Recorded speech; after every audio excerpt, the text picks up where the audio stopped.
Welcome to Speak Smart IELTS, the channel where real-world topics meet practical English. I'm your host. Today we're talking about a subject that most of us are part of every single week, shopping for clothes.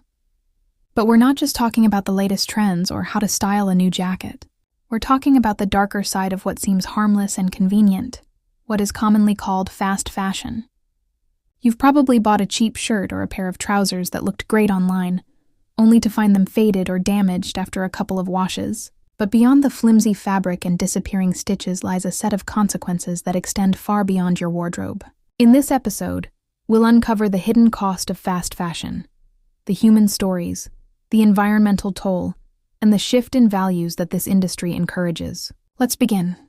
Fast fashion is a business model built around speed and low cost. The idea is simple. Identify emerging styles from runways, celebrities, or social media. Replicate them quickly, and get them into stores at prices that feel irresistible. Brands that epitomize this model release new collections with astonishing frequency. What was in the shop last week is gone this week. What was in this morning may be on a half-price rail by tonight. This cycle suits a consumer culture driven by novelty. We crave newness. We want to be seen wearing the latest looks, and fast fashion feeds that desire. That cheap price tag, however, masks a long supply chain that stretches across continents. Garments are designed in one place, cut and sewn in another, dyed somewhere else, and finally shipped to warehouses and stores around the world. Each step of that chain is optimized to reduce cost and time. Factories are located where labor and regulatory oversight are cheap. Dye houses use chemicals that are inexpensive but harmful to rivers. Transport networks move enormous volumes of garments at the lowest possible cost, relying on fossil fuels. The cumulative effect of all this efficiency is that garments are produced for pennies and sold for dollars, and the external costs, the effects on people and the planet, are hidden. Let's talk about people first. Much of fast fashion's production takes place in low-income countries, where regulations are weak, enforcement is lax, and workers often have little bargaining power. Textile and garment factories employ millions, predominantly women, who work long hours for low wages. These are skilled, hard-working people who take pride in their job, but have limited options because the global fashion economy is organized to find the cheapest place to manufacture at any given moment. Where factories offer the lowest costs, orders flow. When a factory demands higher wages or better conditions, brands can often move production to another region. You may remember the image from 2013 when Rana Plaza collapsed in Dhaka, Bangladesh. A garment factory building crumbled under the weight of cheap construction and unsafe operating conditions, killing more than 1,000 workers and injuring many more. That tragedy exposed the human cost of an industry that prioritizes speed and price over safety. It led to promises and pledges from brands, inspections, and new agreements intended to make factories safer. And yet, a decade on, systemic risks remain. Factories still face pressure to meet impossible deadlines, and many workers continue to accept conditions that are exploitative because the alternative is unemployment and poverty.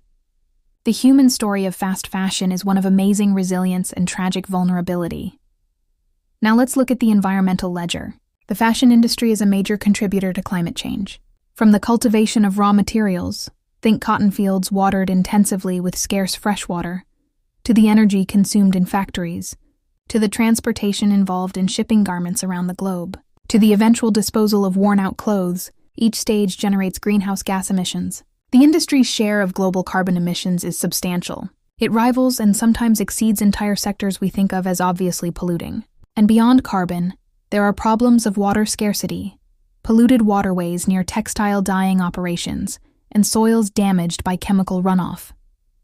Consider the life cycle of a single pair of jeans. The cotton may be grown in a region that requires heavy irrigation. Pesticides may be used to protect the crop, affecting soil and nearby water. The fabric is dyed using chemicals that can color rivers and harm aquatic life when discharged untreated.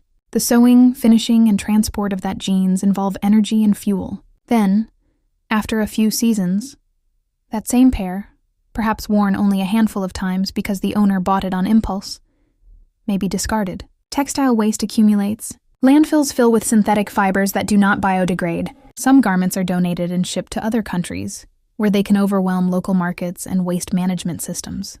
The apparent convenience of cheap garments hides a vast, ongoing environmental cost. There's also a less visible problem: microplastic pollution. Many fast fashion garments are made from synthetic fibers such as polyester, nylon, or acrylic, materials derived from petrochemicals. Each time these garments are washed, tiny plastic fibers shed and enter wastewater systems. Wastewater treatment plants often cannot capture these microfibers effectively, and they find their way into rivers, lakes, and oceans. Researchers have found microplastics in fish, sea salt, and even the water we drink. This is an example of how consumer choices ripple outward in unexpected and concerning ways. Fast fashion also shapes how we think about consumption. When items are cheap and plentiful, they lose perceived value. The thrill of purchasing a new piece is fleeting. People cycle through trends and garments rapidly, often feeling dissatisfied and seeking the next novelty to fill a gap.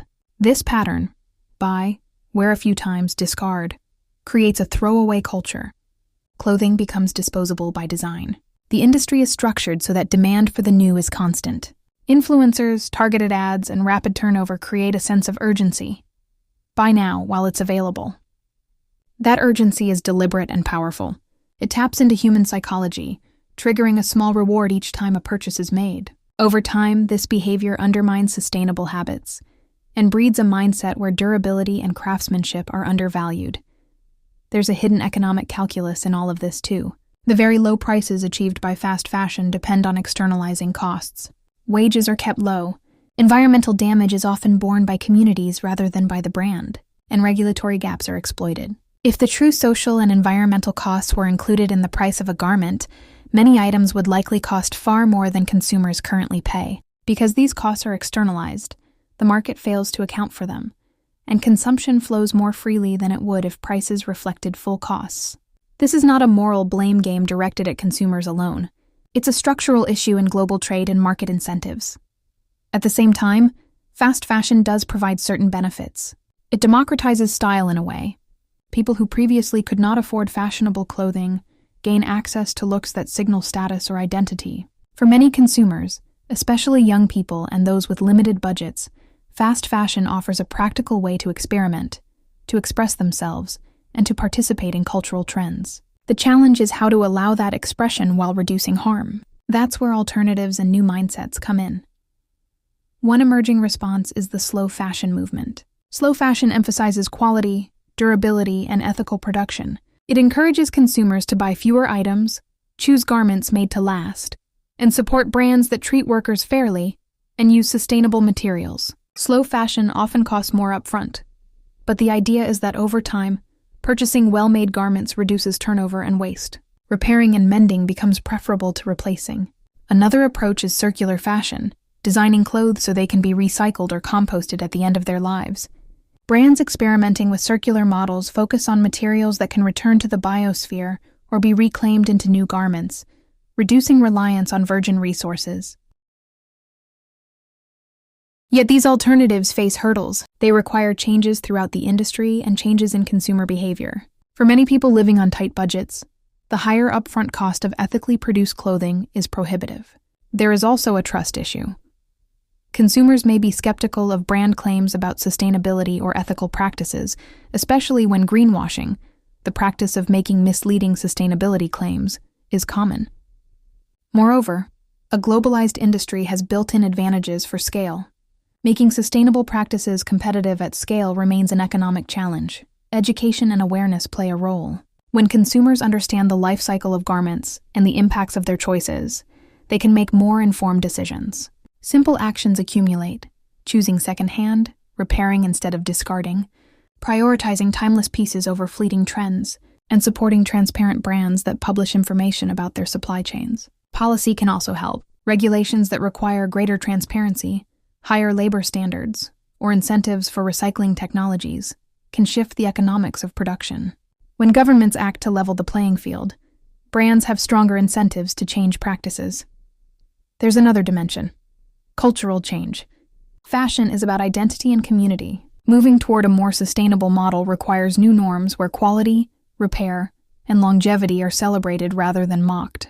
Imagine a culture where mending a favorite sweater is as normal as buying new clothes, where thrift stores are fashionable rather than stigmatized. These changes happen slowly, but they are possible, especially when younger generations lead the shift by choosing differently and by using their voices to hold brands accountable.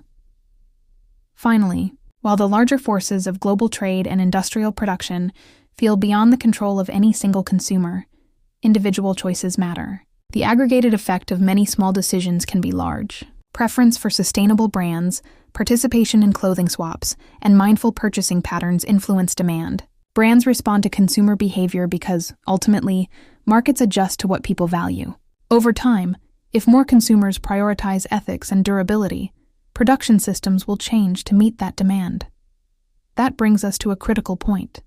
The hidden cost of fast fashion is not only a story of harm, it is also an opportunity for transformation. The same systems that have enabled rapid, disposable fashion can be repurposed to support better practices, to scale recycling technologies, and to ensure livelihoods are dignified rather than precarious. But to get there, consumers, brands, and policymakers must all play a role. When we left off, we were talking about how fast fashion shapes not just our environment, but our mindset. It changes the way we think about clothing, about value, and even about ourselves. But let's dig a bit deeper. Why does this system exist in the first place? Why do brands keep pushing out more and more clothes, even when they know the damage it causes? The answer, like most things in modern business, comes down to profit. The fast fashion model is built on volume, not value. Instead of selling one high-quality product for a fair price, these companies make money by selling millions of low-cost items at razor-thin margins. The more they sell, the more they profit. It's a machine that can't stop running, because once the supply chain, marketing and consumer habits are built around constant newness. Slowing down means losing money.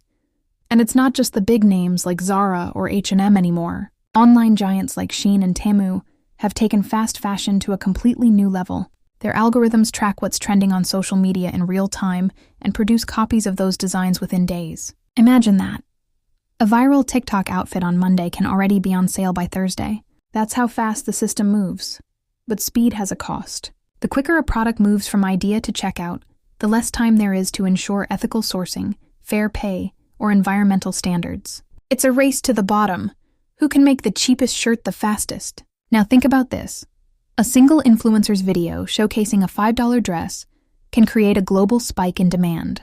Thousands of factories suddenly rush to produce that item. Workers in developing countries have to work longer hours to meet deadlines. Materials are sourced without regulation. Waste increases. And within a few weeks, the trend is over. The same influencer moves on to the next thing. What's left behind? Mountains of unsold clothes, toxic dyes in rivers, exhausted workers, and a global audience still hungry for more. It's almost poetic. Fast fashion runs on the illusion of endless choice, but it leaves behind endless waste. And here's where it gets even more complicated. Many of these fast fashion brands have started using the language of sustainability in their marketing. You'll see words like eco-friendly, conscious collection, or recycled materials. It sounds promising, doesn't it? But in most cases, it's what we call greenwashing. Greenwashing is when a company pretends to be environmentally responsible just to look good in the public eye, without actually making meaningful changes. For example, a brand might release a sustainable clothing line made from recycled polyester, but if the rest of its production still relies on cheap labor and harmful chemicals, it's not really sustainable, it's just better marketing. So, how do we navigate this mess? How do we, as everyday consumers, make better choices without feeling guilty or overwhelmed? First, we need to shift our mindset. Fashion should not be about constant consumption. It should be about connection. The clothes we wear tell stories. They represent moments in our lives, cultures, and memories. When we buy something new, we should ask, will I still want to wear this in a year? In 5 years? If the answer is no, maybe it's not worth buying. Second, we can embrace the idea of slow fashion. This doesn't mean wearing boring clothes or never shopping again. It means choosing quality over quantity, supporting ethical brands, and taking care of what we already own. Slow fashion celebrates craftsmanship, transparency, and sustainability. You can start small, buy less, but buy better. Learn basic clothing repair. Swap outfits with friends. Explore thrift stores. These small acts might seem insignificant, but they send a powerful message to the market that we value responsibility over impulse. In fact, we're already seeing a shift, especially among younger generations. Many Gen Z consumers are turning away from fast fashion and towards secondhand and upcycled clothing. Platforms like Depop, Vinted, and Poshmark have exploded in popularity. What was once considered used or old-fashioned is now vintage and cool again. And that's an exciting change, because it shows how culture evolves. For decades, the fashion industry told us that newness equals beauty. But now, people are starting to realize that authenticity is far more powerful. Let's also talk about another emerging trend: capsule wardrobes. This idea focuses on owning a limited number of versatile, high-quality pieces that you can mix and match in endless ways. It's minimalism for your closet, and it forces you to think about your style in a more intentional way. Imagine opening your wardrobe and loving every single thing inside. No guilt, no clutter, no "I have nothing to wear" moments. Just simplicity, confidence, and comfort.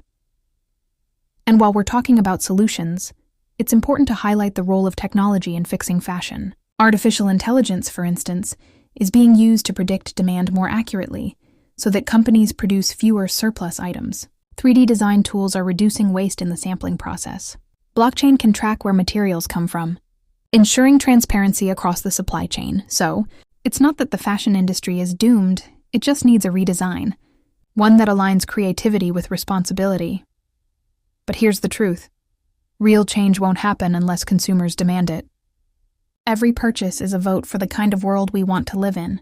When we support brands that treat workers fairly, pay living wages, and minimize environmental impact, we're shaping the future of fashion one choice at a time. Now, I know what you might be thinking. That sounds nice in theory, but sustainable fashion is expensive. And yes, it can be. Ethical clothing often costs more because it reflects the real cost of production. Fair wages, safe working conditions, and eco-friendly materials. But remember, cost and value aren't the same. A $20 shirt that falls apart after 2 washes costs you more in the long run than a $60 shirt that lasts for years. Quality saves money. Conscious consumption saves the planet. And perhaps the most important thing of all, it gives us back our sense of appreciation. When you own fewer things, you value them more. You take care of them. You repair them instead of replacing them. That's not just good for the planet, it's good for your mind. We live in a culture of excess, where everything is designed to make us want more. But maybe the real luxury today isn't having more, it's having enough. When you start living with that mindset, everything changes. Shopping becomes less about chasing the next trend and more about expressing who you truly are. You stop dressing for likes on social media and start dressing for yourself.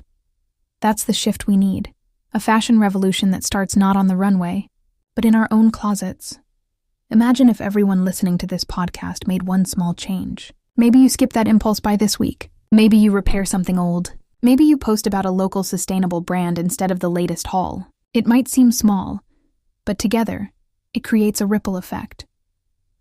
Fast fashion thrives on silence and speed. The slower we move, the louder our choices become. And maybe, just maybe, one day we'll look back at this era and wonder why we ever thought cheap, disposable fashion was normal. Because the true beauty of clothing doesn't come from how new it is, but from how much meaning it carries. Every thread has a story. Every fabric has a past. The question is, what kind of story do you want to wear? So next time you open your closet, take a moment. Look at each piece and ask yourself, who made this? What did it cost the planet? And most importantly, do I still love it? If we all start asking those questions, we'll be one step closer to a fashion industry and a world that values people and the planet over profit. Thank you for listening to Speak Smart IELTS. If you enjoyed this episode, don't forget to subscribe, leave a comment, and share it with a friend who might need to hear this message today, because awareness is the first step toward action.